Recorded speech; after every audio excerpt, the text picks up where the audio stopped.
Jungle.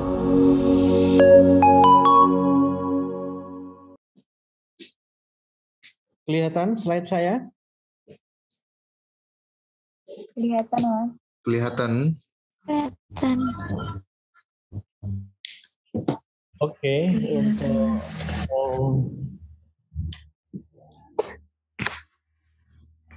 pelatihan hari ini saya mengambil tema tentang productivity and writing ability.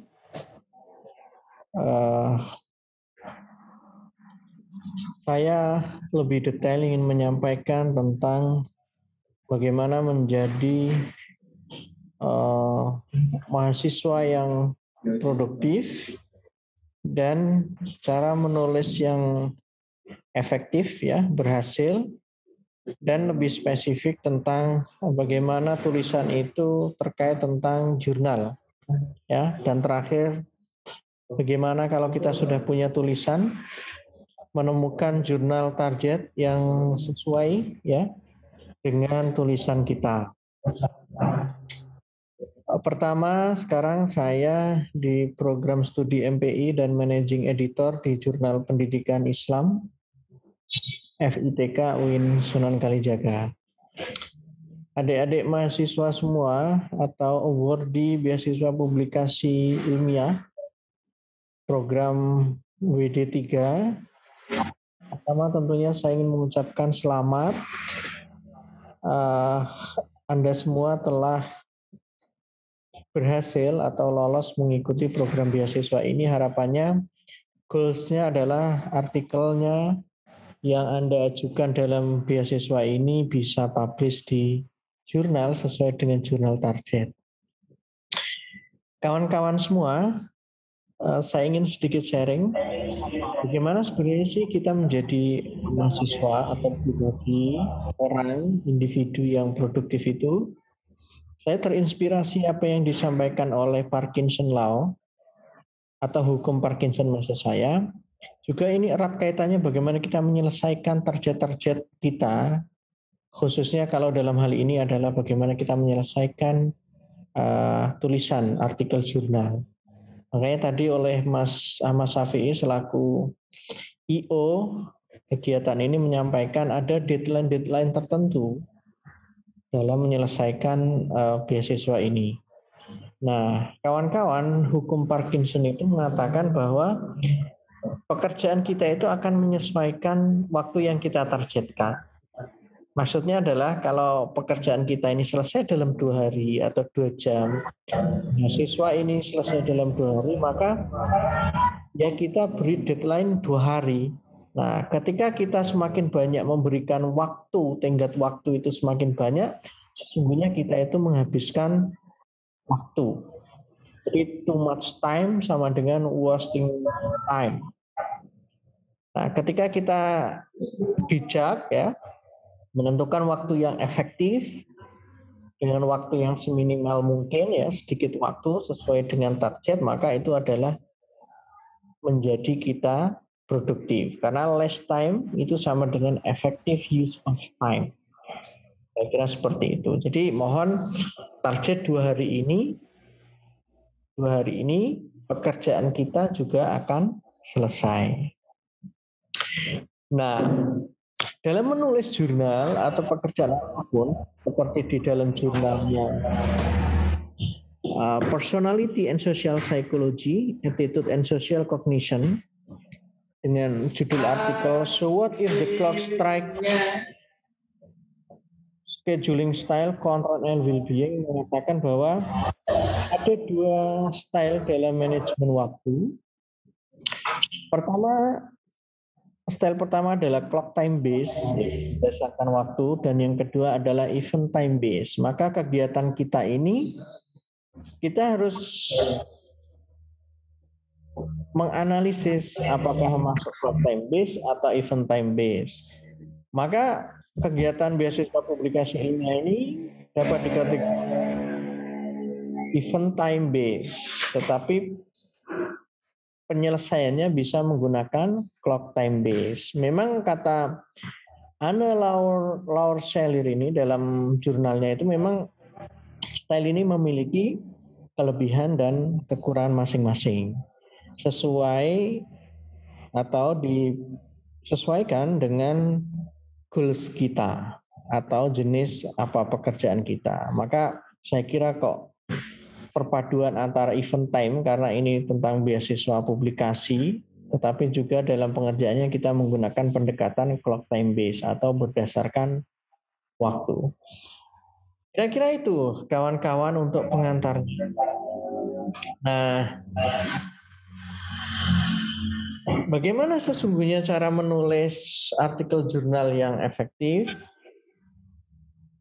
Saya ingin menggunakan teorinya Pak Sunu Wibirama dan Hilary Glass-Mandill dalam mengupas kerangka tulisan artikel atau kerangka acuan dalam penulisan artikel atau struktur dari artikel itu. Ini adalah skema ya kawan-kawan, mohon diperhatikan dengan baik. Ini adalah skema dalam menulis artikel secara utuh. Saya sudah melihat khususnya artikel-artikel yang akan diterbitkan di jurnal Heutagogia. Kebetulan saya adalah PIC-nya artikel-artikel yang ditargetkan di jurnal Heutagogia.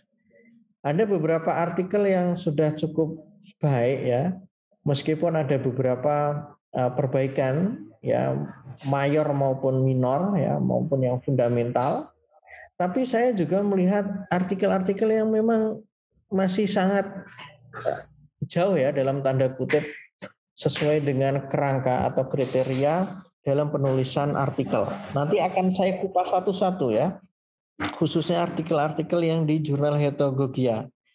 Dan nanti juga akan saya kirimkan review in general terhadap artikel Anda. Nah, untuk detailnya nanti akan saya kupas sekilas ya, dan mohon kawan-kawan nanti dicocokkan kembali artikel Anda itu sudah sesuai dengan parameter atau kriteria dari store relevant paper yang ideal atau tidak. Baik Hilary Glass-Mandill maupun Pak Sunu Wibirama, pola penulisan artikel merujuk pada pola deduktif induktif ya, umum ke khusus. Jadi ada pola mengerucut seperti ini. Ada umum ke khusus. Nah, di dalam pendahuluan, karena saya akan menyampaikan pendahuluan sampai apa Mas Safi? Saya sampai apa? Sampai literatur review. Maka pas sekali ya sampai poin 4. Karena kalau sudah metode itu sudah beda lagi. Maka komponen utama atau kriteria utama atau paragraf pertama seperti itu ya, itu harus memuat di dalam pendahuluan itu general issue in society-nya itu apa sih, masalah umum yang terjadi di lapangan, di masyarakat ya. Isunya itu apa sih, masalah apa, isu umumnya itu apa. Itu ibaratkan paragraf pertama seperti itu. Nah, turun lagi ke paragraf kedua, isu tadi itu sebenarnya masalahnya apa sih secara umum, kayak gitu. Nah, habis itu paragraf ketiga diturunkan lagi, masalah itu sudah dibahas di literatur mana, kita sintesakan nih gitu. Nanti detailnya akan saya bahas di slide selanjutnya.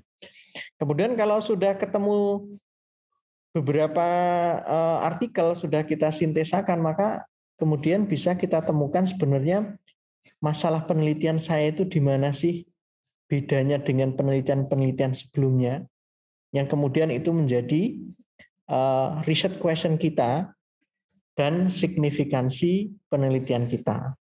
Saya hanya sedikit menemukan artikel yang sudah sesuai dengan kriteria itu ya.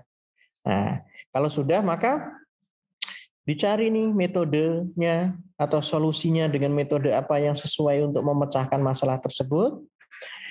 Kemudian kalau sudah masuk ke hasil pembahasan, maka dia akan melebar lagi ya, dibalik. Bukan deduktif induktif tapi kebalikannya.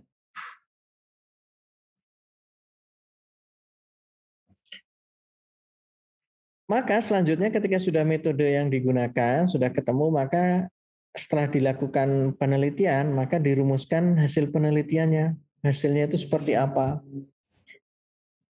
Nah, kalau sudah ketemu hasilnya, deskripsi hasil penelitiannya, temuannya apa, ya, maka selanjutnya dilakukan analisis dan discussion. Nah, bagaimana cara menyusun diskusi penelitian? Maka harus didiskusikan dengan apa? Literatur yang telah kita tuliskan di dalam pendahuluan. Maka warna hijau akan ketemu warna hijau. Ya, warna merah ya ketemu warna merah. Mengapa? Ya hasilnya kan sesuai dengan riset problem kita. Haram hukumnya melakukan diskusi dengan literatur yang tidak disebutkan di dalam literatur sintesis atau literatur review. Baik itu di pendahuluan, ada juga literatur review itu yang menjadi subbab di dalam artikel jurnal. Itu tergantung stylenya jurnal masing-masing. Tetapi intinya bahaslah temuan Anda itu dengan literatur yang sudah Anda tuliskan sebelumnya. Baru kemudian adalah menyusun kesimpulan. Kebetulan saya akan menyampaikan yang poin 1 sampai 4.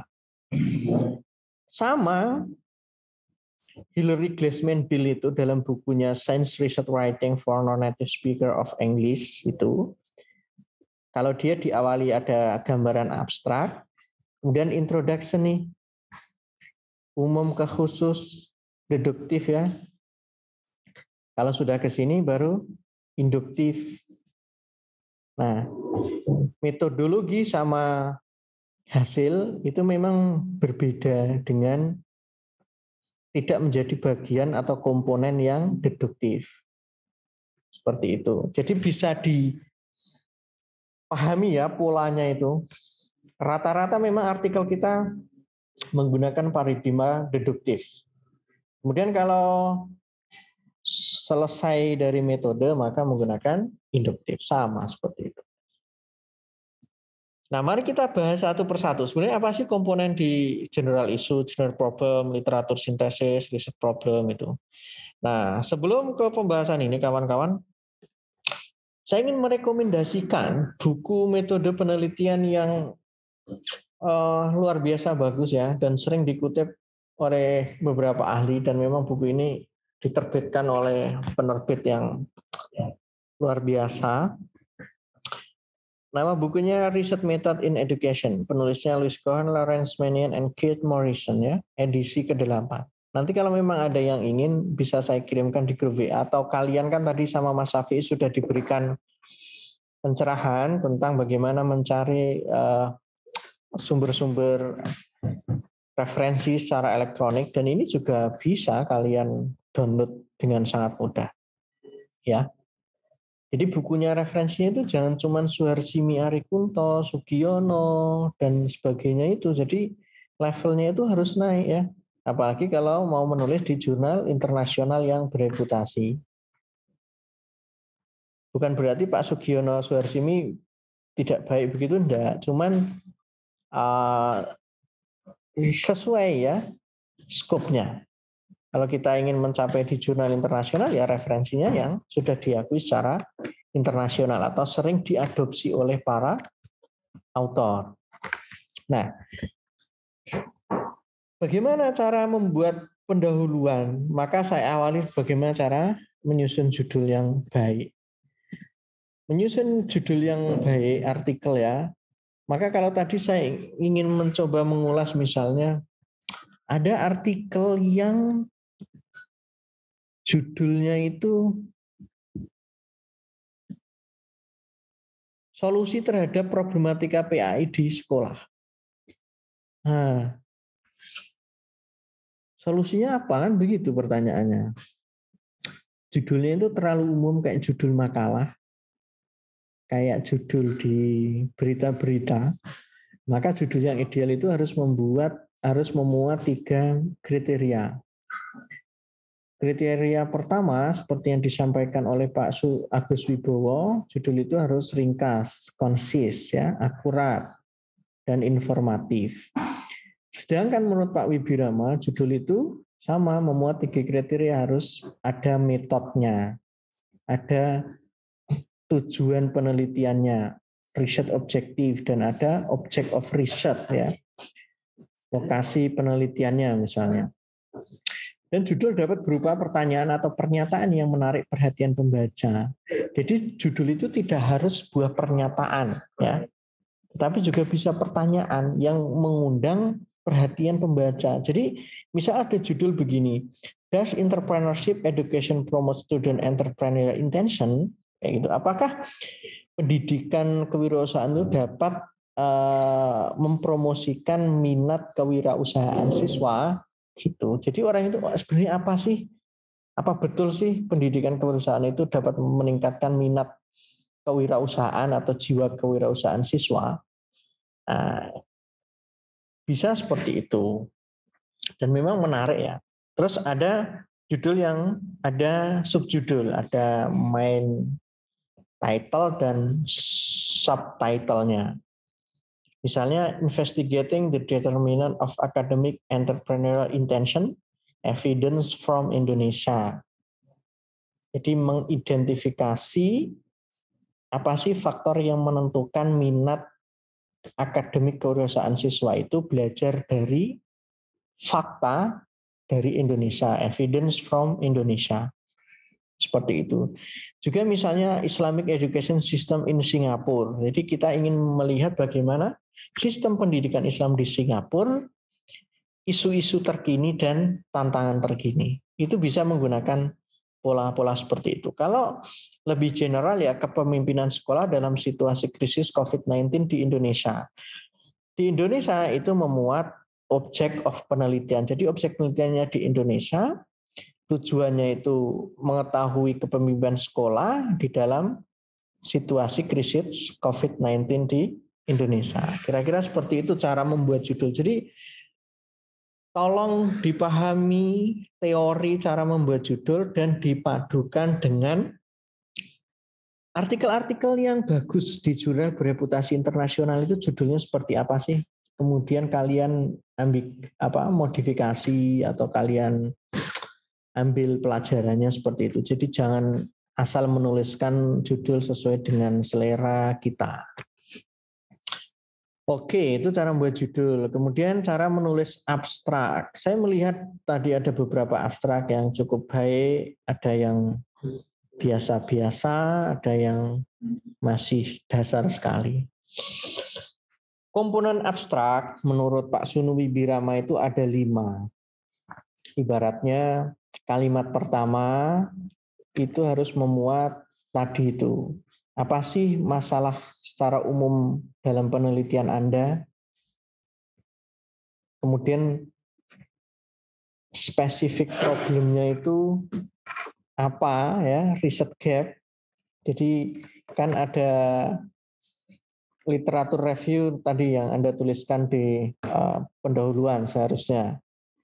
Kemudian dari situ kan ketemu nih riset gap-nya atau spesifik masalah dari penelitian Anda yang Anda bangun dari penelitian sebelumnya. Anda harus tuliskan itu. Dan itu juga masuk dari riset question-nya. Nah, setelah itu kalimat berikutnya harus menjelaskan solusi penelitian Anda itu atau metode yang Anda gunakan. Kalau sudah dipaparkan metodenya, paparkan nih temuan penelitian Anda. Kalau sudah, berikan pengantar discussion sedikit saja, dan yang wajib itu dituliskan implication-nya, research implication. Jadi misalnya ini ada berapa kalimat saja, 1, 2, 3, 4, 5. Maka komponen ini wajib di dalam penulisan artikel jurnal bereputasi internasional. Maka kalau kalian ini bisa menulis seperti ini, maka jurnal nasional insya Allah langsung accepted. Jadi mohon dipahami, ya, di abstrak. Kalimat pertama memaparkan masalah secara umum, kemudian spesifik, masalah Anda itu apa, metode yang digunakan, temuannya apa, dan terakhir implikasi penelitian Anda itu apa, ya. Penting sekali itu. Kalau penelitian nggak ada implikasinya, buat apa? Seperti itu. Dan jurnal-jurnal bereputasi internasional kalau implikasinya nggak jelas, kemudian nggak ada bedanya dengan penelitian-penelitian sebelumnya, ya maka langsung ditolak seperti itu. Nah, setelah menyusun abstrak, tentu menyusun pendahuluan. Bagi saya, menulis pendahuluan itu sesuatu yang sangat sulit sekali ya, karena kita akan memberikan justifikasi terhadap penelitian kita. Pertama, tadi paragraf pertama merumuskan pentingnya secara topik ya, secara global yang ada di masyarakat, general issue ya. Isu umum yang ada di masyarakat. Misalnya hari ini isunya adalah COVID-19. Ya. Kemudian rumuskan pentingnya topik penelitian untuk disiplin ilmu. Misalnya dalam bidang pendidikan, yaitu tentang pembelajaran. Bagaimana meskipun dalam situasi COVID-19, ya, proses pembelajaran itu tetap akan dilaksanakan. Nah, dan selanjutnya rumuskan pentingnya topik sebagai sebuah masalah yang harus dipecahkan. Bahwa pembelajaran di situasi COVID-19 itu tetap harus dilaksanakan karena ini terkait dengan pembelajaran yang terus-menerus harus dilakukan dan untuk semuanya. Education for all misalnya seperti itu. Nah, penelitian terdahulu yang sudah ada terkait tentang topik yang Anda kemukakan atau kalian paparkan itu harus kalian identifikasi. Misalnya penelitian tentang pembelajaran dalam situasi COVID-19 itu sudah diteliti oleh siapa saja sih? Kayak gitu. Nah, cara mencarinya kan tadi sudah diajarkan oleh Mas Ahmad Syafi'i tadi. Nah, dalam merumuskan penelitian terdahulu ada pola ya atau kalimat awal atau redaksi yang harus kalian pahami dan pegang teguh, diingat-ingat dalam memulai paragraf atau memulai kalimat. Ini saya rangkumkan dari penelitian-penelitian yang sudah terpublikasi oleh penulis yang bereputasi dan di jurnal yang cukup bereputasi internasional juga tentunya. Biasanya mereka itu mengawali kalimat ketika menjelaskan penelitian terdahulu itu dengan kalimat seperti ini. Penelitian sebelumnya menyebutkan bahwa bla bla bla kayak gitu. Ya. Nah, biasanya kalian itu para mahasiswa kalau menjelaskan penelitian terdahulu itu nama, judul, skripsi tahun berapa kayak gitu kan. Dan sebagainya. Atau selain itu bisa menggunakan studi tentang bahasa Arab menunjukkan pentingnya. Tuh, misalnya tentang bahasa Arab nih. Atau studi tentang pembelajaran dalam situasi pandemi COVID-19 menunjukkan pentingnya proses pembelajaran yang berkelanjutan misalnya. Tergantung isi penelitian tersebut. Yang terpenting Anda itu harus menggunakan kalimat-kalimat yang sering digunakan oleh para penulis yang bereputasi. Kalau sudah ketemu tadi itu ya jelaskan tentang hasil dari penelitian dia itu apa sih gitu. Nah, mencari hasil temuan ya baca di abstraknya atau di kesimpulannya. Tetapi cukup baca di abstrak karena di abstrak itu kalau idealnya ya kan harus ada ini findingnya apa. Maka untuk menemukan tentang hasil temuan penelitian terdahulu ya cukup di abstrak saja. Maka gunakan referensi atau sumber artikel jurnal yang bereputasi seperti itu. Dan identifikasi kelemahan penelitian terdahulu. Apa sih kekurangannya penelitian terdahulu itu? Misalnya,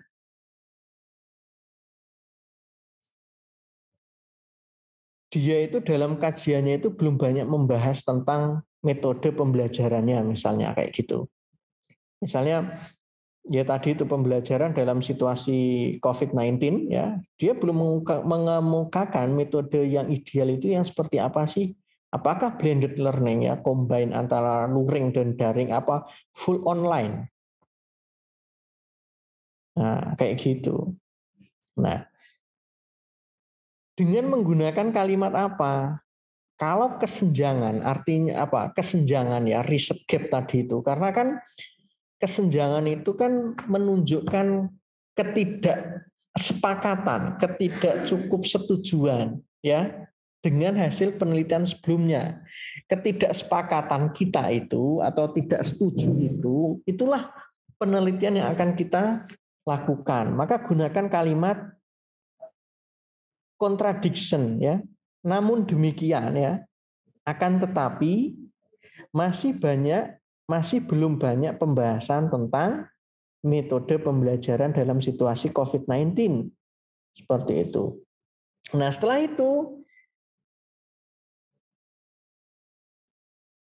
kesenjangan tadi itu harus dirumuskan menjadi tujuan atau fokus penelitian kita.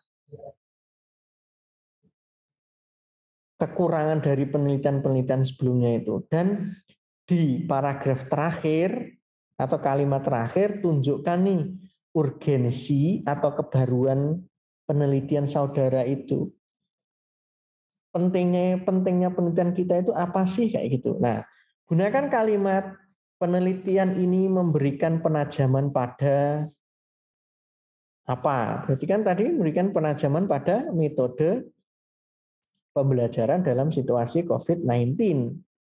Nah, penelitian ini akan memberikan kontribusi pada pemahaman atau memberikan kontribusi pada kebijakan ya. Kalau di sekolah tentang pembelajaran berarti kan bagaimana seorang leader, seorang kepala sekolah kan harus memberikan policy pada proses pembelajaran di sekolahnya kan. Nah, kontribusi bisa bersifat teori, bersifat praktis atau policy. Itulah apa namanya kriteria yang harus ada di pendahuluan. Secara teoritis mudah sekali. Yang penting urutan-urutan ini itu harus kalian lakukan secara konsisten. Misalnya ini paragraf 1, 2, poin 1 sampai 3 ini menjadi ada di dalam paragraf pertama. Paragraf kedua, ketiga, keempat, nomor 4. 5, 6, 7 itu paragraf ke-6. 9, 10 itu paragraf ke-7 kayak gitu. Yang penting Anda itu harus konsisten ya dalam menulis sesuai dengan kriteria. Itu ya kawan-kawan yang bisa saya sampaikan. It's so simple. Membahas tentang menyusun latar belakang atau pendahuluan dan literatur review. Nah, literatur review ya ini menjelaskan tentang hasil penelitian terdahulu, ya kamu identifikasi nih kelemahan penelitian terdahulu itu apa dan diidentifikasi kesenjangannya itu apa dengan kalimat konjungsi ya. Namun demikian ya, konjungsi tapi yang kontradiktif. Nah, bagaimana merumuskan kalimat-kalimat seperti namun demikian, penelitian memberikan, ini ada di dalam bukunya Hillary Glassman-Dill tahun 2018. Di sini dijelaskan. Seperti itu. Jadi kalian harus elaborasi sendiri ya. Oke, kemudian kalau sudah ibaratnya sudah selesai satu artikel ya kalian mencari jurnal targetnya. Kalau mau ke jurnal internasional yang saat ini menjadi policy kita, main policy jurnal target ya ke Scopus, kunjungi journalfinder.elsevier.com. Tapi kalau kalian cukup mungkin sebagai pemula, kunjungi sinta.ristekbrin.go.id, klik di source jurnal, kemudian masukkan di search jurnal itu sesuai dengan tema utama kita. Misalnya tentang MPI, Manajemen Pendidikan Islam, maka akan ketemu jurnal-jurnal tentang MPI, ada Manajeria, ada Nizamul Haq, dan sebagainya. Gitu ya kawan-kawan yang bisa saya sampaikan. Sekali lagi saya ulangi, jangan lupa pola penyusunan artikel seperti ini. Ya. Kemudian karena saya membahas poin 1 sampai 4, maka cukup sampai literatur review. Seperti itu. Terima kasih. Sampai ketemu nanti di revisi selanjutnya. Tapi sebelum saya akhiri, saya ingin mengulas artikel-artikel yang menjadi tanggung jawab saya di jurnal Target Heutagogia. Oke, saya stop. Ini. Pertama, artikelnya Mas Faik Ilham Rosadi. Mas Faik ada? Halo Mas Ali Murwi. Oh ya, ini Mas Faiz. Tulisannya ini cukup bagus sekali ya. Karena memang sudah pengalaman dalam pengelolaan jurnal dan beberapa kali pernah publish di jurnal. Ini mungkin salah satu artikel yang bagus dalam beasiswa publikasi batch 2. Meskipun demikian, ada beberapa kekurangan yang sifatnya fundamental maupun yang minor.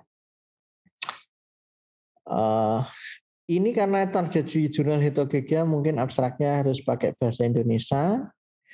Dan di dalam abstrak ini saya belum melihat implikasi dari penelitian ini di abstrak. Kalau metodenya, ya ini menyatakan problematika, ini problemnya itu belum ada. Pertama, abstrak ini problemnya itu apa sih masalah umum dalam penelitian saudara itu? Kalau tujuan penelitian sudah ada, kemudian metodenya sudah menggunakan konten analisis, teknik analisis konten, kemudian dijelaskan juga data primernya itu apa, dan data scannernya apa. Kemudian teknik pengumpulan datanya sudah ada. Hasilnya juga sudah ada. This study's result indicate that the contraction itu sudah ada. Tapi riset implication-nya belum ada. Nanti mohon dilengkapi. Kemudian di dalam pendahuluan sudah cukup baik ini menjelaskan tentang pentingnya pembelajaran bahasa Arab secara umum, kemudian dikaitkan dengan kemampuan berpikir tingkat tinggi, ya meskipun ada beberapa kalimat yang seharusnya ada tetapi tidak ada, jadi yang menghubungkan antara bahasa Arab kemudian dikaitkan dengan HOTS, tiba-tiba langsung berbicara mengenai kemampuan berpikir tingkat tinggi, jadi ada kalimat yang hilang. Selanjutnya,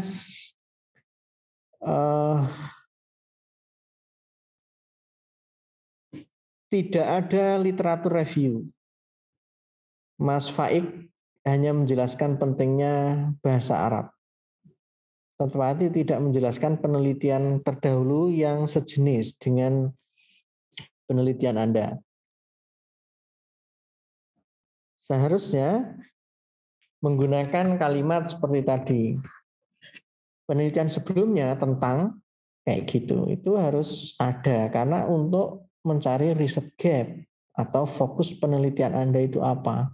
Dan gunakan kalimat yang akademik ya, karena ini academic writing, menengok tuntutan tersebut, menengok.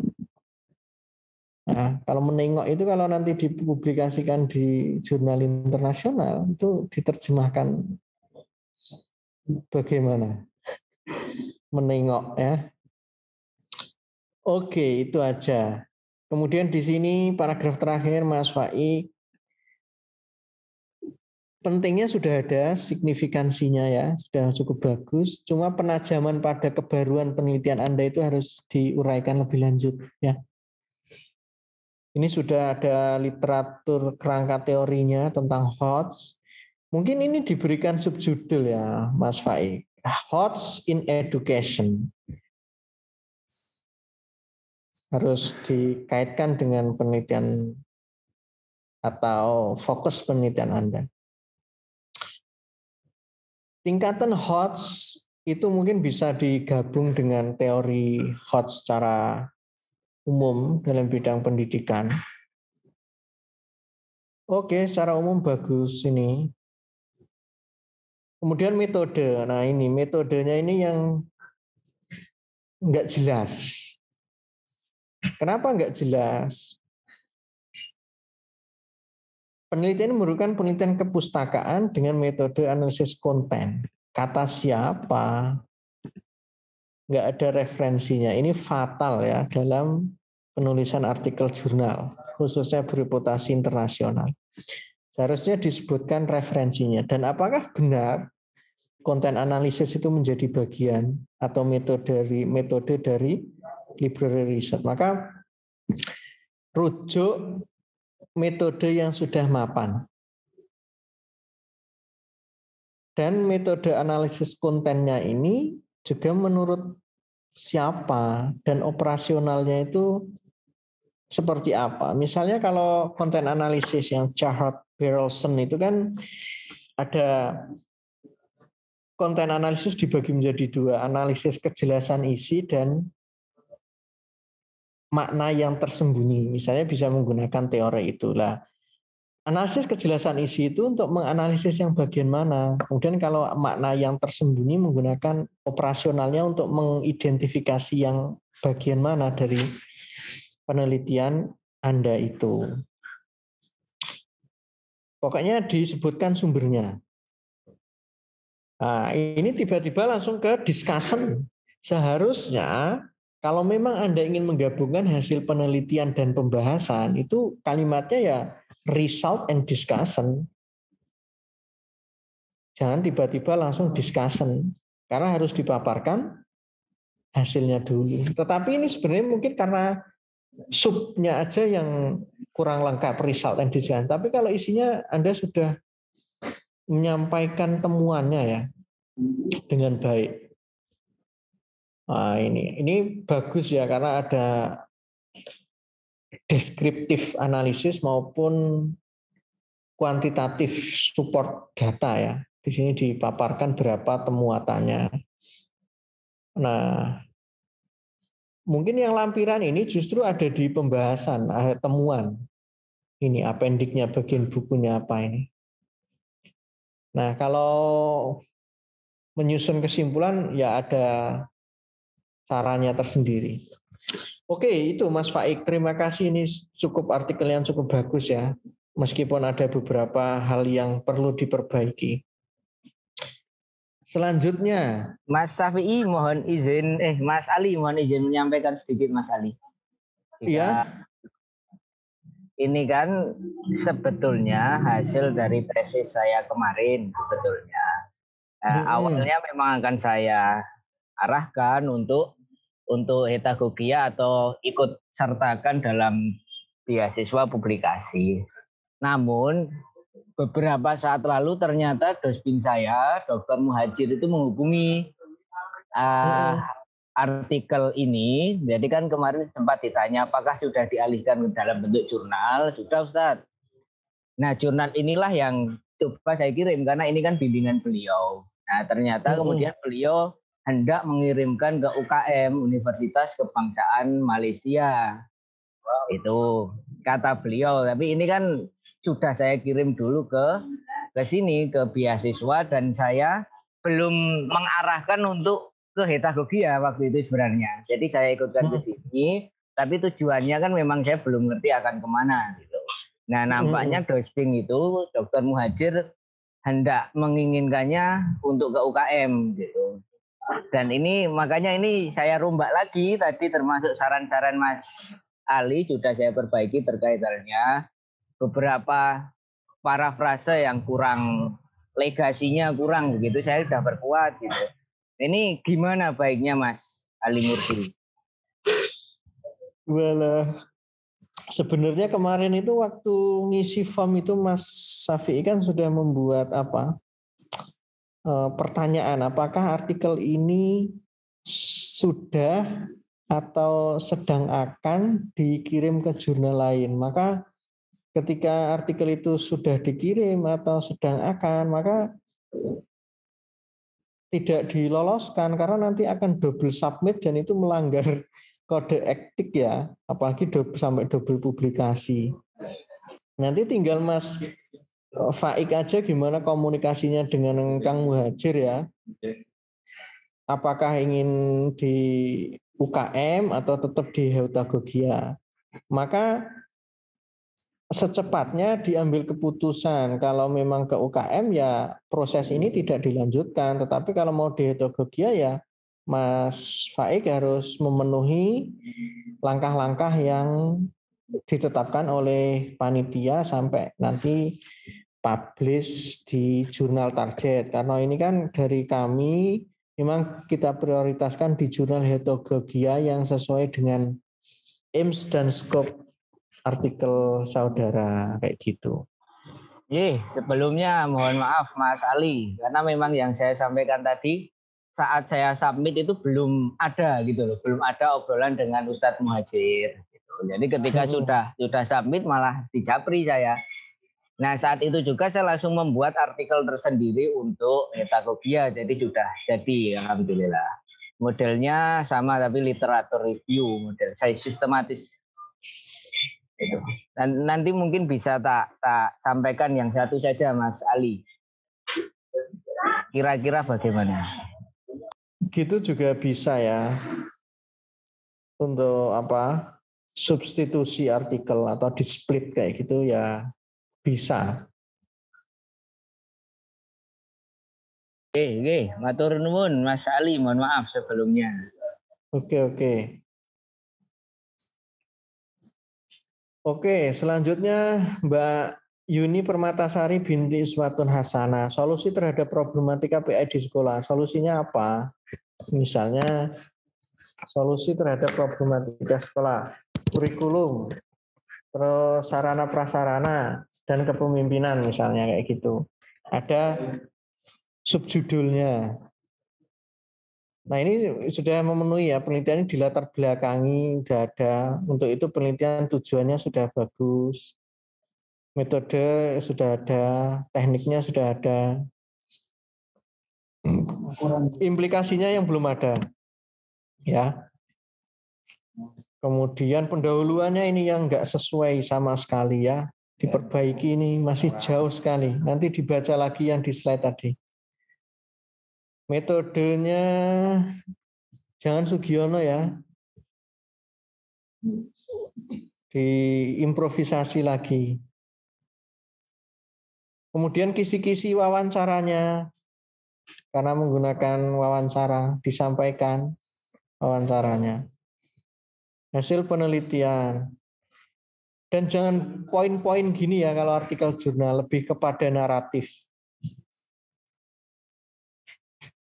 Jangan poin-poin kayak gitu. Kecuali memang sangat signifikan. Ada pembahasan oke. Kesimpulan. Nah, ini disesuaikan. Oke. Kemudian ini reading habit sebagai solusi krisis sastra anak. Ini jelas. Solusinya adalah reading habit ya, agak mirip-mirip kayak yang tadi. Bagus. Sastra adalah suatu kebebasan. Dalam astra kalimatnya tidak sedang menjelaskan lagi ya. Sastra adalah itu enggak relevan. Mbak Zulfi Dayanti, ada Mbak Zulfi? Saya Mas. Jangan menjelaskan sastra lagi ya. Tapi latar belakangnya itu apa? Problem utamanya. Ini abstraknya total harus diperbaiki karena tidak sesuai semuanya. Tidak memuat kriteria. Tujuannya enggak ada, metodenya enggak ada, hasilnya enggak ada, implikasinya enggak ada. Pendahuluannya enggak ada literatur review sebelumnya, dan seterusnya. Metodenya tidak ada metodenya ini. Anda juga harus bisa membedakan antara jenis pendekatan dan metode, jangan dicampur ya. Penelitian menggunakan jenis pendekatan kan membingungkan itu. Nah, metodenya kayak gitu. Hasil dan pembahasan oke, dan seterusnya. Oke, selanjutnya Mbak Sabila Anjani, ada? Ada, Mas. Pendidikan akhlak dalam novel Tuhan, izinkan aku menjadi karya Muhyiddin M. Dahlan. Kalau novel kayak gini ya mungkin harus tanda kutip misalnya atau seperti apa. Ya.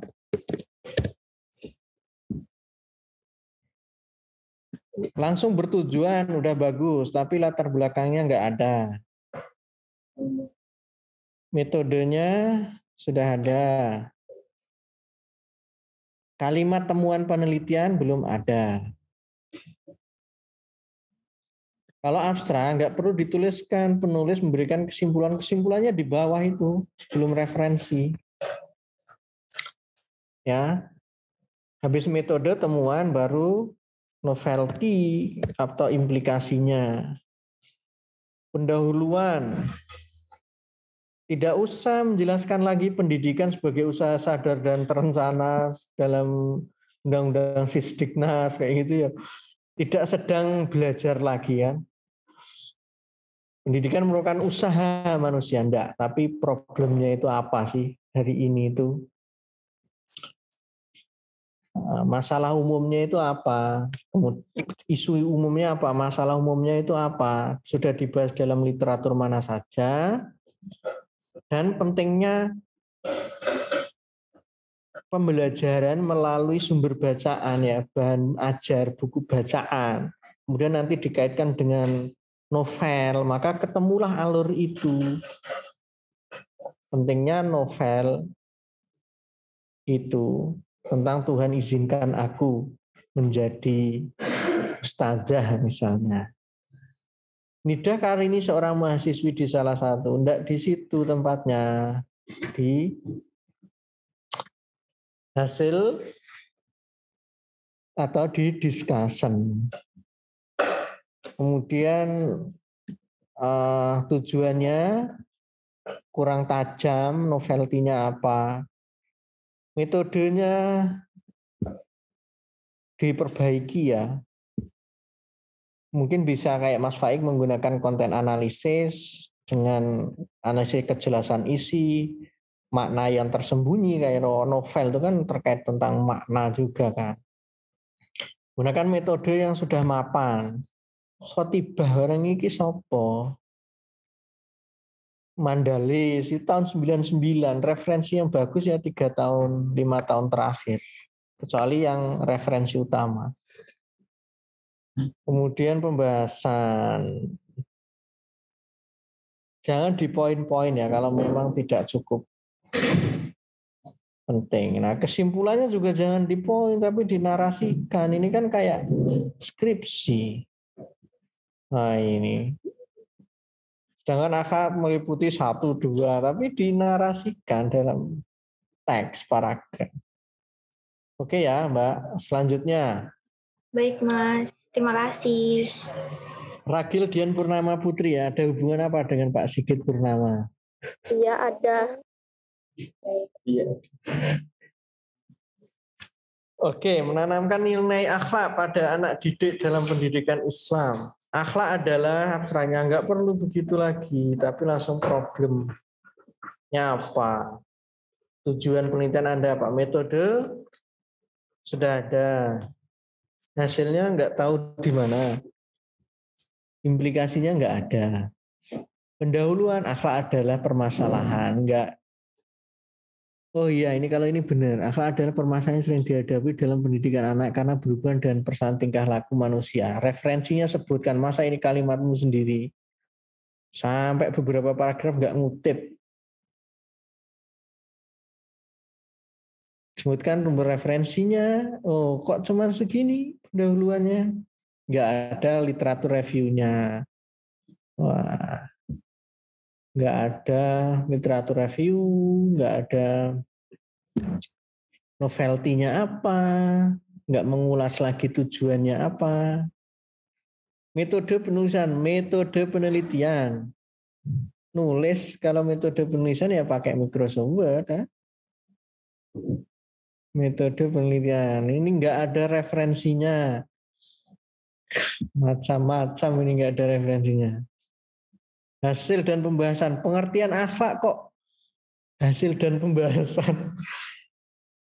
Akhlak itu nanti bisa masuk ke kerangka teori atau di literatur review subbab tersendiri. Misalnya tentang pentingnya akhlak, bahwa akhlak merupakan. Jadi enggak harus menjadi subbab tersendiri. Ini tidak sedang skripsi. Keliru ini, harus pengertian akhlak. Kan sudah pinter-pinter enggak menjelaskan akhlak lagi. Nah, itu direvisi lagi ya, tiba-tiba kesimpulan. Nah, ini revisinya agak banyak, Mbak Ragil. Oke, selanjutnya Mbak Nila. Pengembangan media puzzle berbasis kartu kata bergambar pada matahari daur hidup hewan. Judulnya bagus ya. Wah, ini tiba-tiba langsung berdasarkan hasil wawancara kalimat pertama, tapi hasilnya apa itu enggak ada juga kan. Tiba-tiba habis hasil kok penelitian di latar belakangi kan dibolak-balik ya. Ya, pertama berarti latar belakangnya masalahnya apa, tujuannya apa, baru kemudian metodenya. Penelitian ini menggunakan metode ya. Dan merupakan, kemudian hasilnya apa, implikasinya itu apa. Maka dapat disimpulkan, tidak sedang menyimpulkan di abstrak itu, kesimpulan di bawah. Oke. Dan nggak usah menjelaskan pendidikan merupakan sarana penting untuk meningkatkan kualitas SDM. Nggak sedang seperti itu. Menurut Hasbullah Susanto, kalau skill memindahkan definisi penelitian semua bisa. Kemukakan masalahnya itu apa, isunya secara umum, masalahnya apa, sudah dibahas di penelitian mana, analisis, kekurangannya apa, gap-nya apa. Itulah kemudian menjadi tujuan penelitian kita. Rumusan masalah dan penelitian.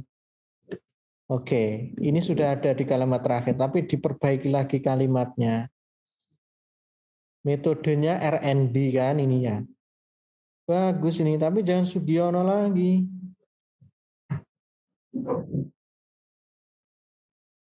Namanya siapa? Saya lupa kalau pakarnya itu. Kemarin saya juga habis baca kalau RND itu. Oke, hasil penelitian dan pengembangan. Latar belakangnya kurang ya sama abstrak. Kesimpulannya ya sudah lumayan. Oke, Mbak Nila. Ini proposal tesis Mas Muhammad Ziaul Haq. Ada?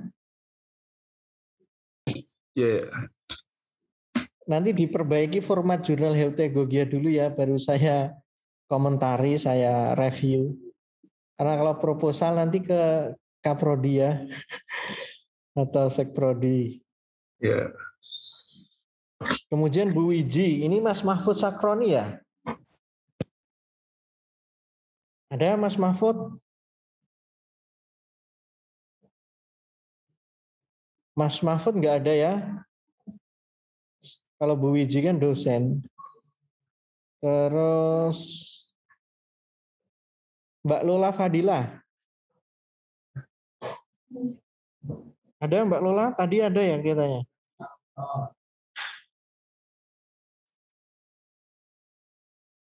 Halo Mbak Lola? Kalau nggak ada, nggak saya bahas ya. Sudah, kalau gitu terima kasih. Sampai ketemu lagi. Jadi seperti yang disampaikan Mas Ahmad Syafi'i, nanti masukan saya secara langsung maupun secara tertulis nanti akan saya kirimkan di grup, silakan diperbaiki. Nanti Mas Syafi'i dan tim akan menentukan deadline-nya. Dan yang terpenting nanti